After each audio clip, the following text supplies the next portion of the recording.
A keni menduar ndonjëherë se si aktet e vogla të mirësisë mund të jehojnë përjetësisht? Kjo histori frymëzuese mbart një mësim të thellë për të gjithë ne.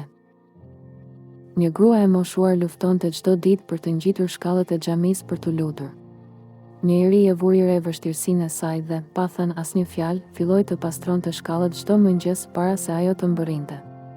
Ai nuk e zbuloi kurrë identitetin e tij.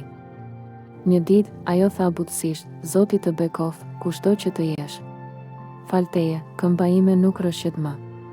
I riu, nga larg, thjesht buzëqeshi dhe u largua, me zemrën plot. Të dashur besimtar, të rinj dhe të moshuar, ky akt i sinqert na kujton: mirësia e vërtet bëhet për Allahun, jo për lëvdata njerëzore. Le të jemi bekimet e heshtura në komunitetin ton, duke frymëzuar të tjerët përmes veprave vetmohuese. Përqafojeni këtë mesazh edukativ.